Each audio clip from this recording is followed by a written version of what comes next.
সাল্লামের নিযুক্ত প্রথম বীর সেনানী যায়েদ বিন হারিসা প্রথম এই তীরের আঘাতে বা বর্ষার আঘাতে তিনি শহীদ হয়ে যান। নবী সাল্লাল্লাহু আলাইহি সাল্লামের নিযুক্ত প্রথম সেনাপতি যখন শহীদ হন, তখন ওই ইসলামের সেই পতাকা ঝান্ডা তখন ওই দ্বিতীয় নিযুক্ত জাফর বিন আবু তালেব তিনি ডান হাত দিয়ে ধরেন। যখন তিনি ডান হাত দিয়ে সেই ঝান্ডাটা ধরেন, তখন এক কাফের তার ডান হাতের মধ্যে আঘাত করেন। তিনি সাথে সাথে বাম হাত দিয়ে ঝান্ডা ধরেন। ঝান্ডা ধরার পর তখন তার বাম হাতে আঘাত করেন। বাম হাতে আঘাত করার পর যখন তার দুই হাত পড়ে যায়, তখন তিনি ঘাড় দিয়ে কামড়িয়ে সেই পতাকা যখন কামড়িয়ে ধরেন, তখন আরেকজন কাফের তার উপর তীর নিক্ষেপ করে তাকে হত্যা করেন। এভাবে জাফর বিন আবু তালিব যখন শহীদ হন, তৃতীয় সেনাপতি আব্দুল্লাহ ইবনে রওয়াহা তিনি ওই ইসলামের পতাকা, ইসলামের ঝান্ডাকে আঁকড়ে ধরেন, তিনিও শহীদ হয়ে যান। যখন পরপর তিনজন সেনাপতি শহীদ হয়ে যান মুসলিম বাহিনীর, সেই যুদ্ধের নাম হচ্ছে মুতার যুদ্ধ। সেই মুতার যুদ্ধে নবী সাল্লাল্লাহু আলাইহি সাল্লাম তিনজনকে সেনাপতি নিযুক্ত করেন। একজনের নাম হচ্ছে যায়েদ বিন হারিসা, যিনি নবী সাল্লাল্লাহু আলাইহি সাল্লামের পালক পুত্র ছিলেন। জাফর বিন আবু তালেব, যায়েদ বিন হারিসা, জাফর বিন আবু তালেব দুইজন। আরেকজন ছিলেন আব্দুল্লাহ ইবনে রওয়াহা। তিনজনকে সেনাপতি নিযুক্ত করেন। এই মূল কারণ, রব্বুল আলামিন হয়তোবা নবী সাল্লাল্লাহু আলাইহি সাল্লামকে আগেই জানিয়ে দিয়েছিলেন যে এরকম অবস্থা হতে পারে, তিনজন বীর সেনাপতি শহীদ হতে পারেন। এই জন্য নবী সাল্লাল্লাহু আলাইহি সাল্লাম তিনজন বীর সেনাপতি নিযুক্ত করেছিলেন। সম্মানিত উপস্থিতি, সেখানে সেই যুদ্ধে নবী সাল্লাল্লাহু আলাইহি সাল্লাম 3000 যোদ্ধা প্রেরণ করেছিলেন। সেখানে যায়েদ বিন হারিসা, জাফর বিন তালেব এবং আব্দুল্লাহ ইবনে রওয়াহা ছাড়াও সেখানে ছিলেন নতুন ধর্ম কবুলকারী সেই খালিদ বিন ওয়ালিদের মতন বীর সেনানী। নবী সাল্লাল্লাহু আলাইহি সাল্লাম 3000 সাহাবী দিয়ে পাঠিয়ে দিলেন ওই দূতকে হত্যার বদলা নেওয়ার জন্য। কিছু দূর যাওয়ার পর তখন নবী সাল্লাল্লাহু আলাইহি সাল্লামের এই বাহিনী জানতে পারেন যে 3000 সৈন্যের বিরুদ্ধে 1 লক্ষ রোমান সৈন্য নিযুক্ত করা হয়েছে। সাথে ওই রোমান সৈন্যের সাথে আরো বিভিন্ন গোত্র থেকে, বিভিন্ন জায়গা থেকে আরো প্রায় 1 লক্ষ খ্রিস্টান যোদ্ধা একত্রিত হয়েছে। 2 লক্ষ যোদ্ধা একত্রিত হয়েছে। এই সংবাদটা যখন নবী সাল্লাল্লাহু আলাইহি সাল্লামের নিযুক্ত বাহিনীর কাছে পৌঁছায়, তখন তারা পরামর্শ বৈঠকের মধ্যে বসেন। কি সেই পরামর্শ বৈঠকের মধ্যে এক একজন সিদ্ধান্ত নেয় যে 2 লক্ষ কাফেরের বিরুদ্ধে আমরা মাত্র 3000 সৈন্য, কিভাবে আমরা পেরে উঠব, তাহলে কি করা যায়? এক একজন পরামর্শ দিলেন।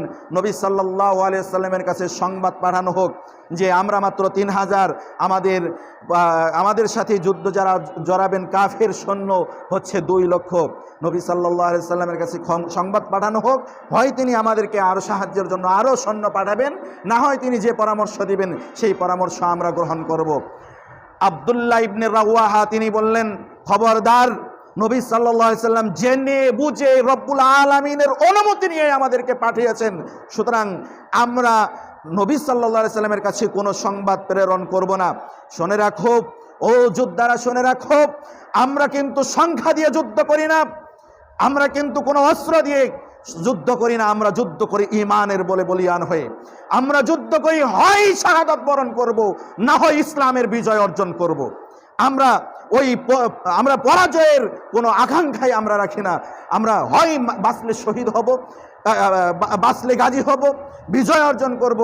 মৃত্যুবরণ যদি করি, আমাদের জন্য পরকালীন জিন্দেগিতে অফুরন্ত নিয়ামত, শহীদি মর্যাদা রব্বুল আলামিন দান করবেন। তখন আব্দুল্লাহ ইবনে রওয়াহার এই আদেশকে শুনে তখন তারা বললেন, কদ আল্লাহি সাদাকতা ইবনে রওয়াহা, আব্দুল্লাহ ইবনে রওয়াহা সত্য কথাই বলেছেন, সামনে বাড়াও। 3000 বাহিনী 2 লক্ষ খ্রিস্টান বাহিনীর বিরুদ্ধে যুদ্ধ করার জন্য রওনা হয়েছেন মুতার প্রান্তর। মুতার প্রান্তর, সেই মুতার প্রান্তরে মুসলিম বাহিনীর সাথে কাফের বাহিনী, খ্রিস্টান বাহিনীর সাথে কোথায় 2 লক্ষ আর কোথায় 3000 বাহিনীর তুমুল লড়াই শুরু হয়েছে।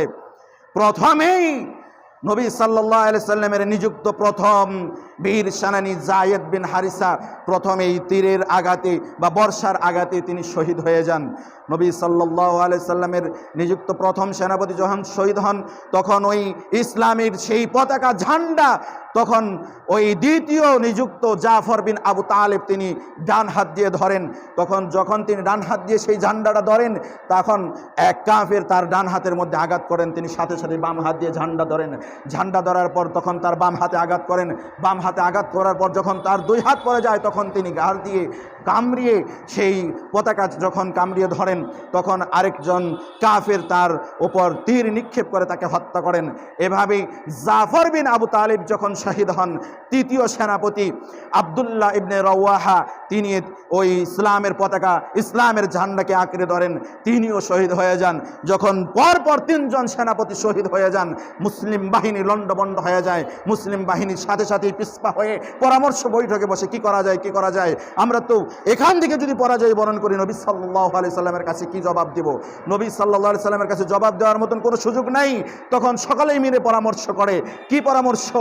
খালিদ বিন ওয়ালিদ আজকে এই ইসলামের পতাকা, ইসলামের ঝান্ডা হাতে নেবে, ইসলামের নেতৃত্ব দেবে খালিদ বিন ওয়ালিদ, যিনি সেই কিছুদিন আগেও উহুদের যুদ্ধে মুসলিম বাহিনীকে লণ্ডভণ্ড করে দিয়েছিল, যিনি কিছুদিন আগেও হুদাইবিয়ার সন্ধির সময় নবী সাল্লাল্লাহু আলাইহি সাল্লামের বাহিনীকে আক্রমণ করার জন্য 200 বাহিনী নিয়ে প্রস্তুত ছিলেন।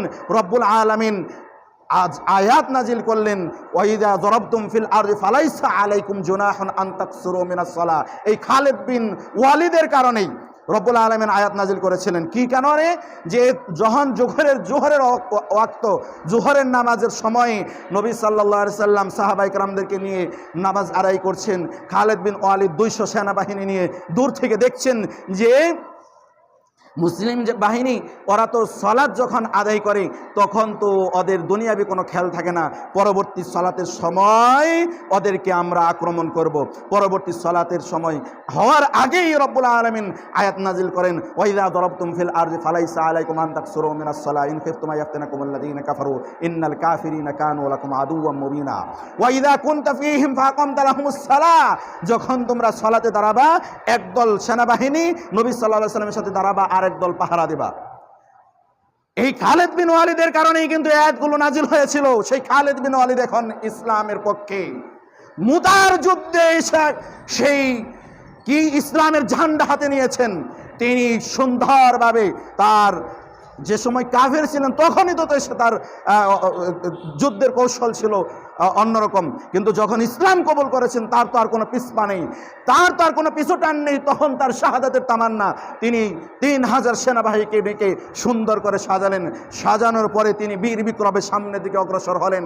তিনি একাই কচু কাটা করতে করতে, একটা নয়, দুইটা নয়, তিনটা নয়, একজন ব্যক্তি, এক খালিদ বিন ওয়ালিদ 9টা তলোয়ার ভেঙেছিলেন সেই মুতার যুদ্ধে।